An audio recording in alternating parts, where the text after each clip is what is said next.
ਉਹ ਕਿਸਾਨ ਜਿਹਦੇ ਪਹਿਲਾਂ ਦਾਦੇ ਫਿਰ ਪੁੱਤ ਫਿਰ ਪੋਤੇ ਮਿੱਟੀ 'ਚ ਮਿੱਟੀ ਹੋ ਕੇ ਘਸ ਗਏ ਔਰ ਹਿੰਦੁਸਤਾਨ ਦਾ ਦੇਸ਼ ਦਾ ਢਿੱਡ ਭਰਿਆ ਕਿਸਾਨ ਨੇ।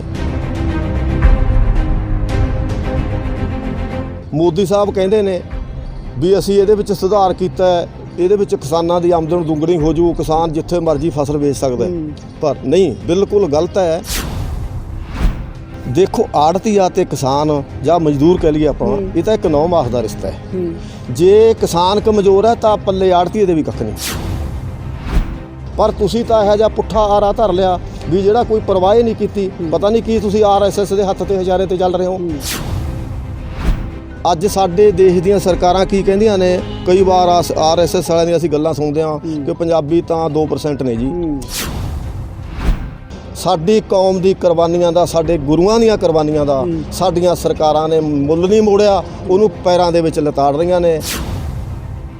ਅਸੀਂ ਸਾਡੇ ਗੁਰੂਆਂ ਦੀਆਂ ਕੁਰਬਾਨੀਆਂ ਨਾ ਭੁੱਲੀਏ ਵੀ ਸਾਡੇ ਗੁਰੂਆਂ ਨੇ ਇੱਕ ਜਿਹੜਾ ਸਿੱਖੀ ਦਾ ਬੂਟਾ ਲਾਇਆ ਉਹਨੂੰ ਖੂਨ ਦਾ ਪਾਣੀ ਦਿੱਤਾ ਹੋਇਆ। ਉਹ ਤਾਂ ਇੱਕ ਦੇਖੋ ਜੀ, ਜੇ ਹੁਣ ਕੋਈ ਬੰਦਾ ਚੋਰ ਘਿਰ ਗਿਆ, ਚੋਰ ਤਾਂ ਹੱਥ ਬੰਨੂਗਾ ਜੀ। ਉਹਨੂੰ ਪਤਾ ਵੀ ਜੇ ਨਾ ਮੈਂ ਹੱਥ ਬੰਨੇ ਲੋਕ ਡਾਂਗਾ ਮਾਰ ਕੇ ਮੇਰਾ ਜਾਨ ਕੱਢ ਦੇਣਗੇ ਇੱਥੇ। ਜਿਹੜਾ ਬੰਦਾ ਹੈ ਵੱਡੀਆਂ ਗੱਡੀਆਂ ਦੇ ਵਿੱਚ ਰਿਹਾ ਹੋਵੇ, ਐਸ਼ੋ ਆਰਾਮ ਦੇ ਵਿੱਚ ਰਿਹਾ ਹੋਵੇ, ਟਰੈਕਟਰ ਦੀ ਸਵਾਰੀ ਕਿਸ ਤਰ੍ਹਾਂ ਕਰ ਸਕਦਾ? ਡਰਾਮਾ ਹੈ ਜੀ।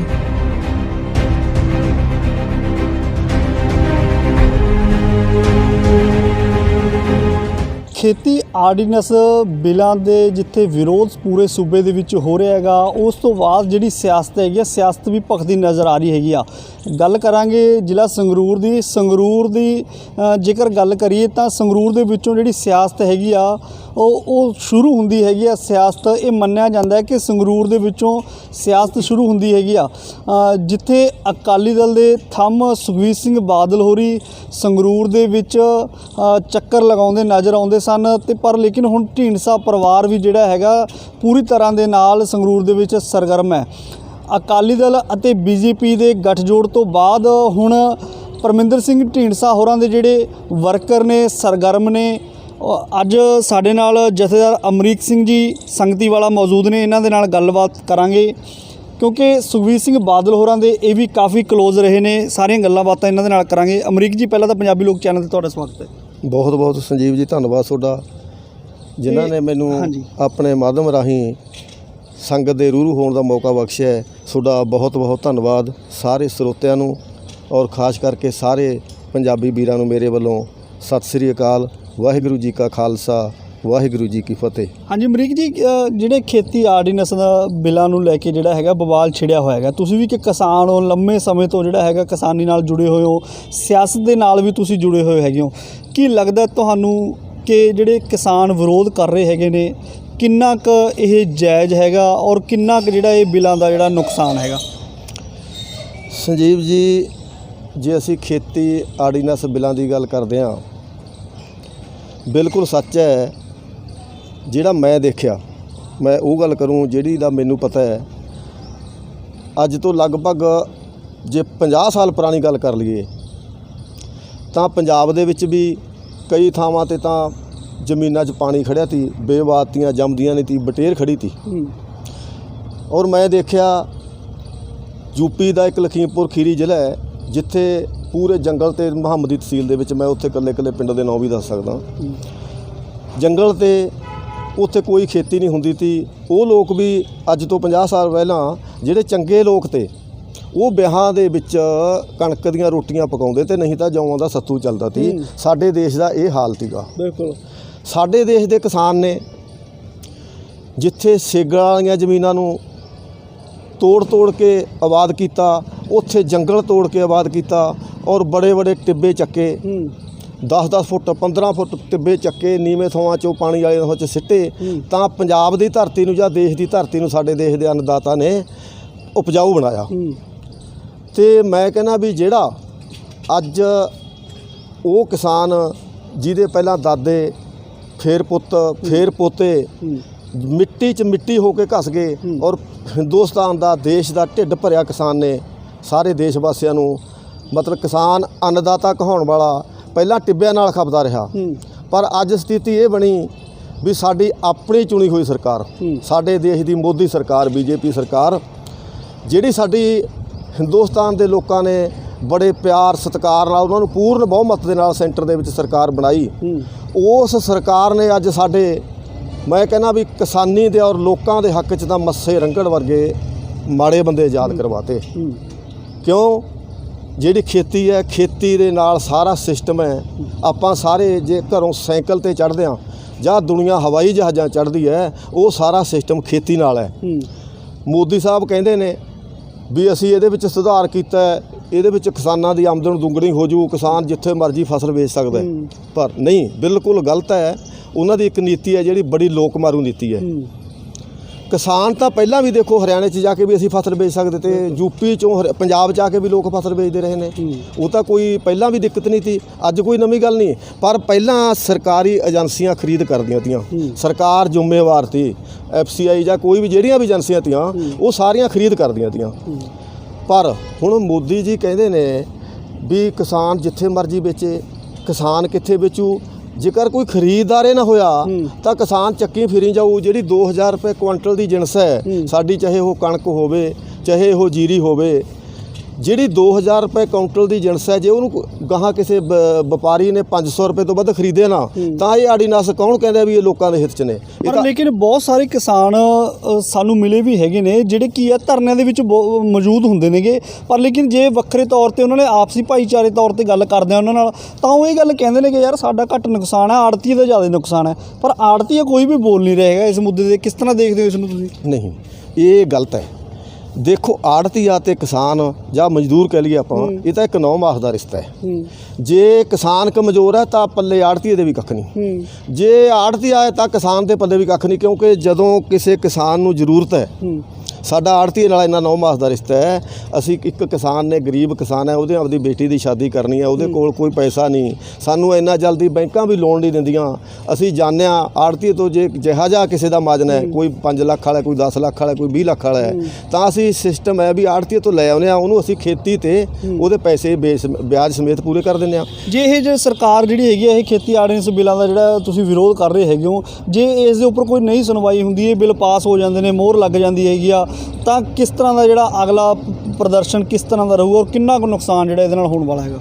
ਦੇਖੋ, ਨੁਕਸਾਨ ਇਹ ਹੈ, ਹੁਣ ਮੈਂ ਇਹ ਗੱਲ ਵੱਡੀ ਮੂੰਹ ਛੋਟਾ ਹੈ। ਨੁਕਸਾਨ ਤਾਂ ਇਹਦਾ ਜਿੰਨਾ ਵੀ ਕਹਿ ਦਈਏ ਓਨਾ ਹੈ। ਜਦੋਂ ਆਪਣੇ ਪੱਲੇ ਕੱਖ ਨਾ ਰਿਹਾ, ਐਡੇ ਅਸੀਂ ਐਡੀਆਂ ਕਾਰਾਂ 'ਚ ਚੜ੍ਹੇ ਫਿਰਦੇ ਹਾਂ, ਇੰਨੇ ਨੇ ਅਸੀਂ ਪ੍ਰਬੰਧ ਕਰ ਲਏ, ਸਾਰੇ ਖੇਤੀ ਦੇ ਸਿਰ 'ਤੇ ਕੀਤੇ, ਜ਼ਮੀਨ ਉਪਜਾਊ ਬਣਾਈ। ਜਦੋਂ ਸਾਡੇ ਕੋਲੇ ਖੇਤੀ ਨਾ ਰਹੀ, ਕਿਸੇ ਨੇ ਨਾ ਖਰੀਦੀ, ਕਿਸਾਨ ਦਾ ਇੰਨਾ ਬੁਰਾ ਹਾਲ ਹੋ ਜਾਣਾ ਹੈ ਵੀ ਕਿਸੇ ਦੇ ਪੱਲੇ ਨਹੀਂ ਕੱਖ ਰਹਿਣਾ। ਕੀ ਲੱਗਦਾ ਇਹਦੇ ਨਾਲ ਜ਼ਮੀਨਾਂ ਦੇ ਵੀ ਰੇਟ 'ਤੇ ਫਰਕ ਪਊ? ਨਹੀਂ, ਜ਼ਮੀਨਾਂ ਕਿਸੇ ਨੇ ਪੁੱਛਣੀਆਂ ਹੀ ਨਹੀਂ। ਜ਼ਮੀਨਾਂ ਦੇ ਰੇਟ ਵੀ ਤਾਂ ਵਧੇ ਨੇ ਜੇ ਸਾਡੇ ਪੱਲੇ ਆ, ਸਾਡੀ ਖੇਤੀ ਹੁੰਦੀ ਆ, ਸਰਕਾਰ ਖਰੀਦਦੀ ਹੈ। ਜਦੋਂ ਖੇਤੀ ਖਰੀਦੀ ਨਾ ਤਾਂ ਜ਼ਮੀਨਾਂ ਨੂੰ ਕੌਣ ਪੁੱਛੂਗਾ? ਲੋਕ, ਜਿਹੜੀ ਸਾਡੀ ਅੱਜ ਨੌਜਵਾਨੀ ਹੈ ਉਹ ਬੇਰੁਜ਼ਗਾਰ ਤੁਰੀ ਫਿਰਦੀ ਹੈ, ਉਹਨਾਂ ਨੂੰ ਕੋਈ ਨੌਕਰੀ ਨਹੀਂ, ਉਹਨਾਂ ਨੂੰ ਖੇਤੀ ਵੀ ਜੇ ਉਹਨਾਂ ਦੇ ਹੱਥੋਂ ਖੁੰਝ ਜਾਂਦੀ ਹੈ, ਕੋਈ ਖੇਤੀ ਜਿਣਸ ਨੂੰ ਨਹੀਂ ਖਰੀਦਦਾ। ਉਹ ਨੌਜਵਾਨ ਤਾਂ ਦੇਖੋ, ਹੁਣ ਮੈਂ ਕਹਿ ਸਕਦਾ ਵੀ ਜਿਵੇਂ ਪਿੱਛੇ 84 ਦਾ ਹਾਲ ਹੋਇਆ ਜਾਂ 47 ਹੋਇਆ, ਕਿਤੇ ਸਰਕਾਰ ਸਾਡਾ ਜਿਹੜੀ ਸਥਿਤੀ ਹੈ ਪੰਜਾਬ ਦੀ, ਸਾਡੀ ਬਾਰਡਰ ਸਟੇਟ ਹੈ, ਵੀ ਕਿਤੇ ਮੈਂ ਮੋਦੀ ਜੀ ਨੂੰ ਬੇਨਤੀ ਕਰਦਾ ਵੀ ਕਿਤੇ ਇਹੀ ਜਿਹੀ ਸਥਿਤੀ ਨਾ ਬਣ ਜੇ। ਮੋਦੀ ਜੀ ਹਲੇ ਵੀ ਸਾਨੂੰ ਇੱਕ ਆਸ ਸੀ ਵੀ ਰਾਸ਼ਟਰਪਤੀ ਸ਼ਾਇਦ ਸੋਚਣਗੇ, ਕਿਉਂਕਿ ਹਿੰਦੁਸਤਾਨ ਦੇ ਬਹੁਤ ਉੱਚਾ ਉਹਦਾ ਹੈ ਰਾਸ਼ਟਰਪਤੀ ਨੇ, ਉਹ ਵੀ ਉਹ ਸੋਚਣਗੇ ਕਿਸਾਨਾਂ ਦੇ ਹਿੱਤਾਂ ਬਾਰੇ ਔਰ ਦੇਸ਼ ਬਾਰੇ। ਪਰ BJP ਦਾ ਦਬਾਅ ਇਹ ਰਾਸ਼ਟਰਪਤੀ ਤੇ ਵੀ ਇੰਨਾ ਤੀ ਵੀ ਉਹਨਾਂ ਨੇ ਵੀ ਉਹਨੂੰ ਮਨਜ਼ੂਰੀ ਦੇ ਦਿੱਤੀ ਬਿੱਲਾਂ ਨੂੰ। ਬੜਾ ਲੋਕ ਮਾਰੂ ਫੈਸਲਾ ਹੈ ਔਰ ਬੜਾ ਹੀ ਪੰਜਾਬ ਦਾ ਤਾਂ ਖਾਸ ਕਰਕੇ ਬਾਰਡਰ ਸਟੇਟ ਹੋਣ ਕਰਕੇ।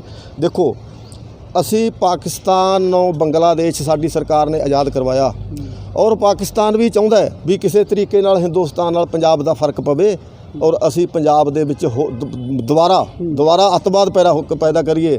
ਅਲ-ਕਾਇਦਾ ਵਰਗੀਆਂ ਜਿਹੜੀਆਂ ਏਜੰਸੀਆਂ ਨੇ ਉਹ ਇਹ ਭਾਲਦੀਆਂ ਨੇ। ਮੋਦੀ ਸਾਹਿਬ, ਮੈਂ ਤੁਹਾਨੂੰ ਇੱਕ ਕਿਸਾਨ ਹੋਣ ਦੇ ਨਾਤੇ ਬੇਨਤੀ ਕਰਦਾ ਵੀ ਤੁਸੀਂ ਇੱਕ ਦੇਸ਼ ਦੇ ਅੱਜ ਪ੍ਰਧਾਨ ਮੰਤਰੀਓ ਇੱਕ ਪਰਿਵਾਰ ਦਾ ਮੁਖੀਆ ਹੁੰਦਾ ਹੈ, ਉਹ ਸਾਰੇ ਪਰਿਵਾਰ ਦਾ ਸਾਰਾ ਪਰਿਵਾਰ ਉਸ ਤੋਂ ਮੰਗਦਾ ਹੈ। ਪਰ ਤੁਸੀਂ ਵੀ ਅੱਜ ਸਾਡੇ ਇੱਕ ਮਾਤਾ ਪਿਤਾ ਜਿਵੇਂ ਬੱਚੇ ਨੂੰ ਪਾਲਦਾ, ਤੁਸੀਂ ਦੇਸ਼ ਦੀ ਜਨਤਾ ਨੂੰ ਇਸ ਤਰੀਕੇ ਨਾਲ ਸੰਭਾਲਣਾ ਹੁੰਦਾ ਹੈ। ਪਰ ਤੁਸੀਂ ਤਾਂ ਇਹੋ ਜਿਹਾ ਪੁੱਠਾ ਆਰਾ ਧਰ ਲਿਆ ਵੀ ਜਿਹੜਾ ਕੋਈ ਪਰਵਾਹ ਹੀ ਨਹੀਂ ਕੀਤੀ। ਪਤਾ ਨਹੀਂ ਕੀ ਤੁਸੀਂ RSS ਦੇ ਹੱਥ ਤੇ ਹਜ਼ਾਰੇ ਤੇ ਚੱਲ ਰਹੇ ਹੋ। ਤੁਸੀਂ ਪੰਜਾਬੀਆਂ ਦੀ ਅਣਖ ਨੂੰ ਜਾਂ ਪੰਜਾਬੀਆਂ ਦੀ ਕਿਸੇ ਵੀ ਗੱਲ ਨੂੰ ਦੁੱਖ ਤਕਲੀਫ ਨੂੰ ਸਮਝੇ ਨਹੀਂ ਰਹੇ। ਲੇਕਿਨ ਆਪਾਂ ਮੰਨਦੇ ਹੈਗੇ ਕਿ ਸਰਕਾਰ ਨੇ ਬਹੁਤ ਜਿਹੜਾ ਇਹ ਬਿੱਲਾਂ ਦਾ ਜਿਹੜਾ ਮੁੱਦਾ ਹੈਗਾ ਇਹ ਸੋਚ ਸਮਝ ਕੇ ਨਹੀਂ ਕੀਤਾ ਹੈਗਾ, ਬਹੁਤ ਗਲਤ ਕੀਤਾ, ਆਪਾਂ ਮੰਨ ਲੈਣੇ ਤੁਹਾਡੀ ਗੱਲ। ਪਰ ਲੇਕਿਨ ਕਿਤੇ ਨਾ ਕਿਤੇ ਜੇ ਆਪਾਂ ਆਪਣੇ ਨੌਜਵਾਨਾਂ ਦੀ ਗੱਲ ਕਰੀਏ ਤਾਂ ਆਪਣੇ ਜਿਹੜੇ ਨੌਜਵਾਨ ਨੇ, ਆਪਾਂ ਜਿੱਥੇ ਸਰਕਾਰ ਨੂੰ ਭੰਡ ਰਹੇ ਹੈਗੇ ਆ, ਉੱਥੇ ਕਿਤੇ ਨਾ ਕਿਤੇ ਕੀ ਲੱਗਦਾ ਤੁਹਾਨੂੰ ਜਿਹੜੇ ਆਪਣੇ ਨੌਜਵਾਨ ਨੇ ਅੱਜ ਕੱਲ੍ਹ ਬਾਹਰ ਫੋਰਨ ਨੂੰ ਜਾ ਰਹੇ ਹੈਗੇ ਨੇ, ਉਸ ਦਾ ਵੀ ਵੱਡਾ ਜਿਹੜਾ ਫਰਕ ਆਪਣੇ ਪੰਜਾਬ ਦੇ ਉੱਪਰ ਪੈ ਰਿਹਾ ਹੈਗਾ? ਬਹੁਤ ਜ਼ਿਆਦਾ ਜੀ, ਬਹੁਤ ਜ਼ਿਆਦਾ। ਇਹ ਤੁਸੀਂ ਬੜਾ ਵਧੀਆ ਸਵਾਲ ਕੀਤਾ ਹੈ। ਨੌਜਵਾਨ,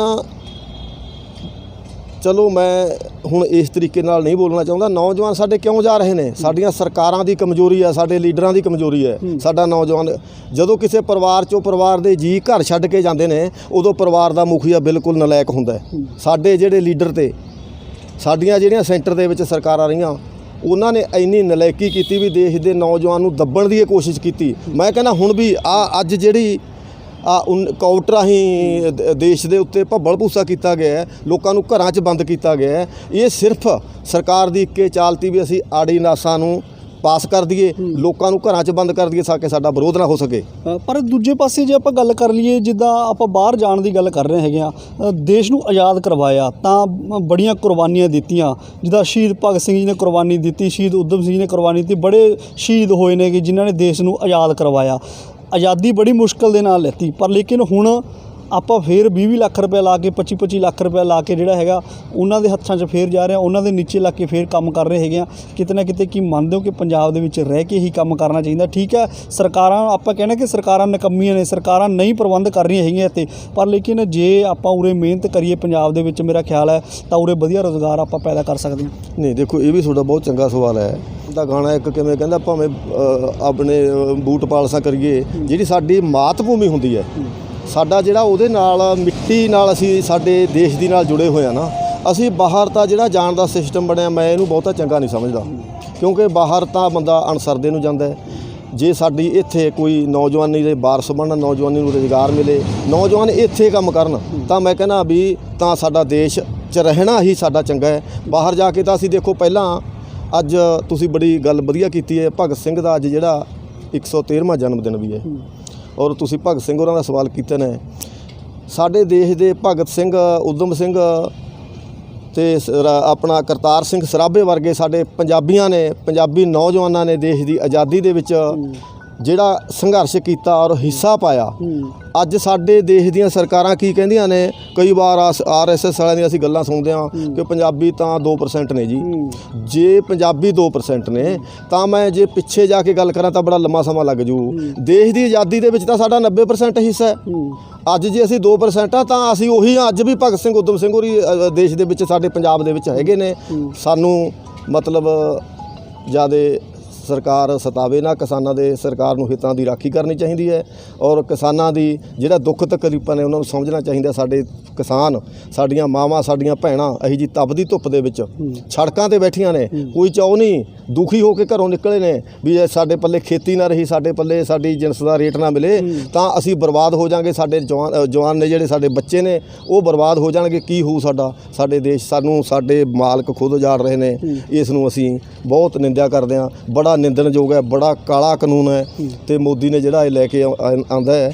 ਇਸ ਕਾਨੂੰਨ ਦੀ ਮੈਂ ਤਾਂ ਇੱਕ ਅਕਾਲੀ ਦਲ ਦਾ ਵਫਾਦਾਰ ਹੋਣ ਦੇ ਨਾਤੇ ਮੈਂ ਕਹਿੰਦਾ ਵੀ ਅਬਦਾਲੀ ਵਰਗੇ ਆਉਂਦੇ ਤੇ ਹਿੰਦੁਸਤਾਨ ਨੂੰ ਲੁੱਟਣ, ਉਹਨਾਂ ਦਾ ਸਿੱਖਾਂ ਨੇ ਮਹਾਰਾਜਾ ਰਣਜੀਤ ਸਿੰਘ ਦਾ ਰਾਜ ਤੀ, ਅਫਗਾਨਿਸਤਾਨ ਦੇ ਬਾਰਡਰ ਤੇ ਜਾ ਕੇ ਜਮਰੌਦ ਦਾ ਕਿਲ੍ਹਾ ਬਣਾਇਆ, ਸਿੱਖ ਹਿੰਦੁਸਤਾਨ ਦੀ ਲੁੱਟ ਹਟਾਈ। ਗੁਰੂ ਤੇਗ ਬਹਾਦਰ ਮਹਾਰਾਜ ਨੇ ਕਸ਼ਮੀਰੀ ਪੰਡਤਾਂ ਦੇ ਕਹਿਣ ਤੇ ਹਿੰਦੂਆਂ ਦੀ ਵਾਸਤੇ ਆਪਣਾ ਬਲੀਦਾਨ ਦਿੱਤਾ। ਗੁਰੂ ਗੋਬਿੰਦ ਸਿੰਘ ਮਹਾਰਾਜ ਨੇ ਸਰਬੰਸ ਲਾਤਾ, 4 ਸਾਹਿਬਜ਼ਾਦੇ, ਪਹਿਲਾਂ ਪਿਤਾ ਤੋਰਿਆ ਫਿਰ ਪੁੱਤ ਤੋਰੇ, ਦੇਸ਼ ਵਾਸਤੇ, ਸਾਡੀ ਕੌਮ ਵਾਸਤੇ, ਸਾਡੀ ਹਿੰਦ ਨੂੰ ਕਾਇਮ ਰੱਖਣ ਵਾਸਤੇ ਕੁਰਬਾਨ ਕਰਤੇ। ਪਰ ਸਾਡੀਆਂ ਕੁਰਬਾਨੀਆਂ ਦਾ ਮੈਂ ਬੜੇ ਅਫਸੋਸ ਨਾਲ ਕਹਿਣਾ, ਸਾਡੀ ਕੌਮ ਦੀ ਕੁਰਬਾਨੀਆਂ ਦਾ, ਸਾਡੇ ਗੁਰੂਆਂ ਦੀਆਂ ਕੁਰਬਾਨੀਆਂ ਦਾ ਸਾਡੀਆਂ ਸਰਕਾਰਾਂ ਨੇ ਮੁੱਲ ਨਹੀਂ ਮੋੜਿਆ, ਉਹਨੂੰ ਪੈਰਾਂ ਦੇ ਵਿੱਚ ਲਿਤਾੜ ਰਹੀਆਂ ਨੇ। ਜਿਹੜਾ ਕਿ ਕੁਛ ਇਹਨਾਂ ਨੂੰ ਸੋਚਣ ਦੀ ਲੋੜ ਹੈ ਸਰਕਾਰ ਨੂੰ। ਅਮਰੀਕ ਜੀ, ਅਕਾਲੀ ਕਿਹੜੇ ਹੋ ਤੁਸੀਂ? ਕਿਉਂਕਿ ਅੱਜ ਦਾ ਅਕਾਲੀ ਵੀ ਬਹੁਤ ਬਣ ਗਏ ਨੇ, ਟਕਸਾਲੀ ਅਕਾਲੀ ਹੋ ਗਏ ਜੀ, ਸੁਖਬੀਰ ਬਾਦਲ ਹੋਰੀ ਕਹਿੰਦੇ ਅਸੀਂ ਅਕਾਲੀ ਆ ਜੀ, ਪਰਮਿੰਦਰ ਢੀਂਡਸਾ ਸਾਹਿਬ ਹੋਰੀ ਕਹਿੰਦੇ ਅਸੀਂ ਅਕਾਲੀ ਆ ਜੀ। ਅਕਾਲੀ ਕਿਹੜੇ ਅਕਾਲੀ ਨਾਲ ਜੁੜੇ ਹੋਏ ਤੁਸੀਂ? ਦੇਖੋ, ਮੈਂ ਸਰਦਾਰ ਸੁਖਦੇਵ ਸਿੰਘ ਢੀਂਡਸਾ ਨਾਲ ਹਾਂ, ਪਰ ਜੇ ਗੱਲ ਕਰੀਏ ਅਕਾਲੀ ਰਹੇ ਨਹੀਂ, ਜੇ ਸੱਚ ਗੱਲ ਕਰੀਏ ਨਾ ਤਾਂ ਅਕਾਲੀ ਉਦੋਂ ਤੇ ਜਦੋਂ ਅਕਾਲੀ 2% ਤੇ 40 ਸਾਲ ਸਿੱਖ ਰਾਜ ਰਿਹਾ ਮਹਾਰਾਜਾ ਰਣਜੀਤ ਸਿੰਘ ਦਾ। ਅੱਜ ਅਸੀਂ ਦੇਸ਼ ਦੇ ਵਿੱਚ ਸਿੱਖੇ ਤੁਰਿਆ ਫਿਰਦਾ ਹੈ, ਇਕੱਲੇ ਹਿੰਦੁਸਤਾਨ 'ਚ ਨਹੀਂ ਪੂਰੇ ਵਰਲਡ ਦੇ ਵਿੱਚ ਸਿੱਖ ਤੁਰਿਆ ਫਿਰਦਾ ਹੈ, ਪਰ ਸਾਡੇ ਪੱਲੇ ਸਿੱਖੀ ਦਾ ਨੌ ਨਮੂਦ ਨਹੀਂ ਰਿਹਾ। ਅਸੀਂ ਸਿੱਖੀ ਦੇ ਨਾਂ ਤੇ ਡਰਾਮੇ ਕਰਦੇ ਹਾਂ, ਅਸੀਂ ਸਿੱਖੀ ਦੇ ਨਾਂ ਤੇ ਰੋਟੀਆਂ ਸੇਕਦੇ ਹਾਂ, ਅਸੀਂ ਸਿੱਖੀ ਦੇ ਨਾਂ ਤੇ ਸਿਆਸਤ ਕਰਕੇ ਸਿੱਖੀ ਦਾ ਘਾਣ ਕਰ ਰਹੇ ਹਾਂ। ਇਹਨਾਂ ਲੀਡਰਾਂ ਨੂੰ ਕੁਛ ਸਮਝ ਆਉਣੀ ਚਾਹੀਦੀ ਹੈ। ਭਰਾਵੋ, ਕੁਰਸੀ ਮਿਲੇ ਜਾਂ ਨਾ ਮਿਲੇ, ਅਸੀਂ ਸਾਡੇ ਗੁਰੂਆਂ ਦੀਆਂ ਕੁਰਬਾਨੀਆਂ ਨਾ ਭੁੱਲੀਏ ਵੀ ਸਾਡੇ ਗੁਰੂਆਂ ਨੇ ਇੱਕ ਜਿਹੜਾ ਸਿੱਖੀ ਦਾ ਬੂਟਾ ਲਾਇਆ ਉਹਨੂੰ ਖੂਨ ਦਾ ਪਾਣੀ ਦਿੱਤਾ ਹੋਇਆ, ਉਹਨੂੰ ਅਸੀਂ ਬਰਬਾਦ ਨਾ ਕਰੀਏ, ਉਹਨੂੰ ਅਸੀਂ ਬਦਨਾਮ ਨਾ ਕਰੀਏ। ਅਸੀਂ ਗੁਰੂ, ਮੈਂ ਕਹਿਣਾ, ਜੇ ਅਸੀਂ ਪੰਜਾਬ ਦੀ ਗੱਲ ਕਰੀਏ, ਪੰਜਾਬ ਤਾਂ ਸਾਡਾ ਆਪਦਾ ਘਰ ਹੈ, ਪੰਜਾਬ ਤਾਂ ਸਾਡਾ ਆਪਦਾ ਪਰਿਵਾਰ ਹੈ, ਪੰਜਾਬ ਸਾਡੀ ਆਪਦੀ ਸਟੇਟ ਹੈ। ਪੰਜਾਬ ਦੇ ਵਿੱਚ ਜੇਕਰ ਅਕਾਲੀ ਦਲ ਅਕਾਲੀ ਸੋਚ ਨਾਲ ਚੱਲੇ ਤਾਂ ਅਕਾਲੀਆਂ ਨੂੰ ਵੋਟ ਮੰਗਣ ਦੀ ਲੋੜ ਨਹੀਂ, ਸਾਰਾ ਪੰਜਾਬ ਅਕਾਲੀ ਦਲ ਦੇ ਨਾਲ ਹੈ। ਪਰ ਲੇਕਿਨ ਤੁਸੀਂ ਢੀਂਡਸਾ ਸਾਹਿਬ ਹੋਰਾਂ ਦੇ ਨਾਲ ਹੈਗੇ ਹੋ, ਤੁਸੀਂ ਕਿਹਾ ਕਿ ਸੁਖਦੇਵ ਸਿੰਘ ਢੀਂਡਸਾ ਹੋਰਾਂ ਦੇ ਨਾਲ ਹੈਗੇ ਆ ਅਸੀਂ।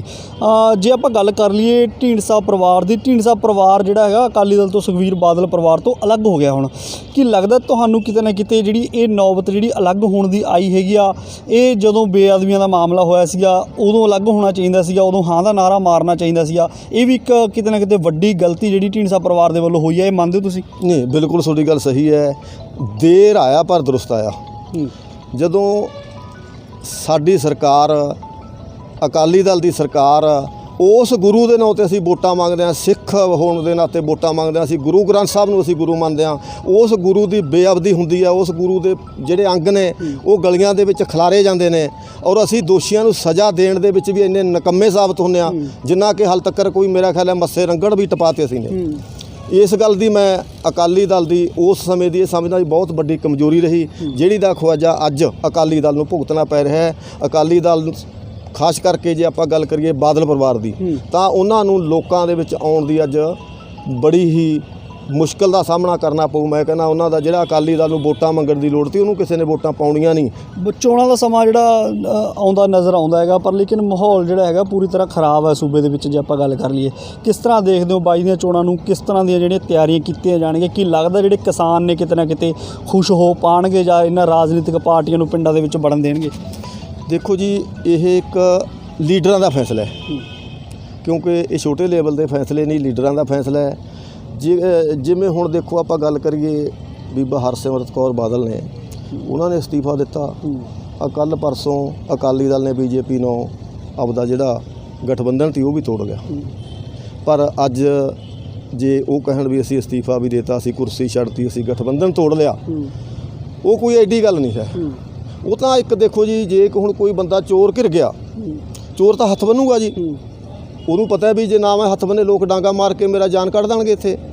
ਉਹ ਅਸਤੀਫੇ ਦਾ ਮੁੱਲ ਉਦੋਂ ਪੈਂਦਾ ਸੀ ਜਦੋਂ ਆਰਡੀਨੈਂਸ ਪਾਰਲੀਮੈਂਟ ਦੇ ਵਿੱਚ ਤਿਆਰ ਹੋ ਰਹੇ ਤੇ ਬੀਬਾ ਜੀ ਉੱਥੇ ਮਿਨਿਸਟਰ ਦੀ ਕੁਰਸੀ ਤੇ ਬੈਠੇ ਤੇ ਨਾ, ਉਦੋਂ ਵਿਰੋਧ ਕਰਕੇ ਉਦੋਂ ਅਸਤੀਫਾ ਵੀ ਦੇ ਦਿੰਦੇ, ਉਦੋਂ ਗਠਬੰਧਨ ਵੀ ਤੋੜ ਦਿੰਦੇ, ਤਾਂ ਪੰਜਾਬ ਦੇ ਵਿੱਚ ਇਹਨਾਂ ਨੂੰ ਲੋਕ ਹਰਿਆਣੇ ਦੇ ਬਾਰਡਰ ਤੋਂ ਅੰਦਰ ਵੜਦਿਆਂ ਦੇ ਹਾਰ ਪਾਉਂਦੇ ਸੀ ਸਾਰੇ ਇਹਨਾਂ ਦੇ, ਵੀ ਤੁਸੀਂ ਪੰਜਾਬ ਵਾਸਤੇ ਕੁਰਬਾਨੀ ਕੀਤੀ, ਅਸੀਂ ਤੁਹਾਡੇ ਨਾਲ ਆ।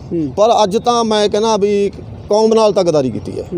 ਬਹੁਤ ਸਾਰੇ ਲੋਕ ਇਹ ਵੀ ਕਹਿ ਰਹੇ ਹੈਗੇ ਨੇ ਕਿ ਪੰਜਾਬ ਦੇ ਵਿੱਚ ਉਹਨਾਂ ਨੂੰ ਲੱਗ ਰਿਹਾ ਕਿ ਪੰਜਾਬ 'ਚ ਵੜਨ ਨਹੀਂ ਦੇਣਾ ਹੈਗਾ, ਲੋਕਾਂ ਨੇ ਪਿੰਡਾਂ ਦੇ ਵਿੱਚ ਵੜਨ ਨਹੀਂ ਦੇਣਾ ਹੈਗਾ ਸੁਖਬੀਰ ਬਾਦਲ ਹੋਰਾਂ ਨੂੰ। ਇਸ ਕਰਕੇ ਜਿਹੜਾ ਹੈਗਾ ਸੁਖਬੀਰ ਬਾਦਲ ਹੋਰਾਂ ਨੇ ਇਹ ਜਲਦਬਾਜ਼ੀ ਦੇ ਵਿੱਚ ਡਿਸੀਜਨ ਲੈ ਲਿਆ ਹੈਗਾ ਗੱਠਜੋੜ ਤੋੜਨ ਦਾ। ਇਹ ਵੀ ਸੱਚ ਹੈ, ਕਿਉਂਕਿ ਜਿੱਥੇ ਅਸੀਂ ਬੈਠ ਕੇ ਜਿੱਥੇ ਪਾਰਲੀਮੈਂਟ ਦੇ ਵਿੱਚ ਕਾਨੂੰਨ ਬਣਦੇ ਨੇ, ਅਸੀਂ ਉੱਥੇ ਹਿੱਸੇਦਾਰ ਹਾਂ, ਔਰ ਉਹ ਕਾਨੂੰਨ ਕਿਸਾਨਾਂ ਦੇ ਉਲਟ ਮੜ ਰਹੇ ਨੇ, ਜਦ ਕਿ ਅਸੀਂ ਕਿਸਾਨਾਂ ਤੋਂ ਹੀ ਵੋਟਾਂ ਲੈ ਕੇ ਪਾਰਲੀਮੈਂਟ ਤੱਕ ਪਹੁੰਚੇ।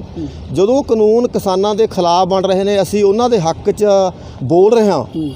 ਅਸੀਂ ਵੱਡੇ ਬਾਦਲ ਸਾਹਿਬ ਤੋਂ ਵੀ ਦੋਨਾਂ ਨੇ ਕਿਹਾ ਤਾ ਵੀ ਇਹ ਜਿਹੜਾ ਆਰਡੀਨੈਂਸ ਹੈ ਜੀ, ਇਹ ਬੜਾ ਕਿਸਾਨਾਂ ਦੇ ਹੱਕ 'ਚ ਹੈ। ਜਦੋਂ ਕਿਸਾਨਾਂ ਦੇ ਉੱਤੇ ਐਡਾ ਵੱਡਾ ਆਰਾ ਤੁਸੀਂ ਪਾਰਲੀਮੈਂਟ ਦੇ ਵਿੱਚ ਬੈਠ ਕੇ ਚਲਾਤਾ, ਤਾਂ ਇਹ ਵੀ ਸੱਚ ਹੈ ਵੀ ਹੋ ਸਕਦਾ ਹੈ ਦੇਸ਼ ਦੇ ਸਾਡੇ ਕਿਸਾਨਾਂ ਦੇ ਵਿੱਚ ਇੰਨਾ ਗੁੱਸਾ ਹੋਵੇ ਵੀ ਇਹਨਾਂ ਸਿਆਸੀ ਲੋਕਾਂ ਦੇ 2022 'ਚ ਇਹਨਾਂ ਦੇ ਬੜੇ ਛਿੱਟੇ ਮਾੜੇ ਭੁਗਤਣੇ ਪੈ ਸਕਦੇ। ਹੁਣ ਕਿਹੜੀ ਪਾਰਟੀ ਦੇ ਨਾਲ ਜਾਂ ਕਿਹੜੇ ਲੀਡਰ ਦੇ ਨਾਲ ਤੁਸੀਂ ਖੜੋਗੇ?